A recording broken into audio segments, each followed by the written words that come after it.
एक महत्त्वाची घडामोड मुंबईतून चेंबूरमध्ये 11 नंबर रोडवर एका शाळेच्या बसवर झाड कोसळलंय। बसमध्ये शाळकरी मुलं असल्याची माहिती आणि 10 शाळकरी मुलं यात गंभीर जखमी झाल्याची माहिती आहे। चेंबूरमध्ये एका शाळेच्या बसवर झाड कोसळलेलं आहे। यात 10 शाळकरी मुलं गंभीर जखमी झाल्याची माहिती आहे, तर एक शाळकरी मुलगा अजून बसमध्येच अडकल्याची माहिती आहे। चेंबूरमध्ये 11 नंबरच्या रोडवर वृक्ष आपण पाहतोय, भरला मोठा असा हा वृक्ष आहे। शाळेच्या बसवर हा वृक्ष कोसळलाय। यात 10 मुलं गंभीर जखमी झाल्याची माहिती आहे। ज्यावेळेला हा महाकाय असा वृक्ष या शाळेच्या बसवर कोसळला त्यावेळेला त्या बसमध्ये मुलं होती।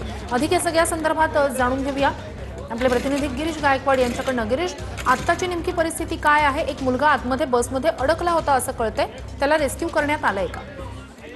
नक्कीच बघा, रेस्क्यू करण्याचं काम सध्या युद्ध पातळीवर सुरू आहे, कारण संपूर्ण बसवर हे झाड कोसळलं होतं आणि आज ज्या पद्धतीनं पाऊस पडतो त्यामुळे हे झाड उन्मळून पडलं अशी माहिती मिळते। आपण पाहतोय की अत्यंत दुर्दैवी अशी घटना घडलेली चेंबूरच्या 11 नंबर रोडवर एका नामांकित शाळेच्या बसवर झाड कोसळलेलं आहे आणि बसमध्ये जवळपास 10 ते 12 शाळकरी मुलं होती आणि ज्यापैकी 10 मुलं अत्यंत गंभीर जखमी झाल्याचं बोललं जाते। या सगळ्या मुलांना आसपासच्या रुग्णालयामध्ये दाखल करण्यात येते। सगळ्यात महत्त्वाचं म्हणजे 2 मुलं अति जास्त जखमी असल्याचं बोललं जाते आणि त्यांचा जीव वाचावा यासाठी सुद्धा शर्थीचे जे प्रयत्न आहेत ते सुद्धा केले जाते। तर एक मुलगा अजूनही या बसमध्येच अडकून पडलेला आहे अशी सुद्धा माहिती मिळते आणि त्याला बाहेर काढण्याचं जे काम आहे ते सध्या युद्ध पातळीवर सुरू झालेलं आहे। फायर ब्रिगेडचे जवान त्या ठिकाणी पोहोचलेले, त्यासोबतच ज्या यंत्रणा आहेत महानगरपालिकेच्या ट्री विभागाचे जे कर्मचारी आहेत ते सुद्धा जागेवर पोहोचलेले आहेत आणि या झाडाला या ठिकाणाहून काढण्याचं जे काम आहे ते युद्ध पातळीवर सुरू। आपण पाहतोय की जेव्हा जेव्हा मुंबईमध्ये पाऊस पडतो झाडं उन्मळून पडतात आणि कुणाला तरी नाहक बळी जातो, याला नेमकं जबाबदार कोण असा सवाल सुद्धा, संतप्त सवाल आता विद्यार्थ्यांच्या पालकांकडून विचारला जातोय आणि सगळ्यात महत्त्वाचं म्हणजे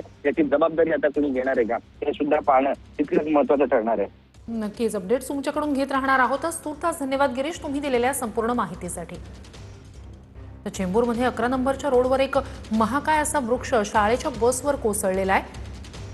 या वेळेला त्या बसमध्ये शाळकरी मुलं होती। 10 मुलं यात गंभीर जखमी झालेली आहेत, त्यातली 2 मुलं अतिगंभीर असल्याची माहिती आहे। एक शाळकरी मुलगा अजूनही एक शाळकरी विद्यार्थी अजूनही त्या बसमध्ये अडकल्याची माहिती आहे। त्याला रेस्क्यू करण्याचे शर्थीचे प्रयत्न सध्या सुरू आहेत।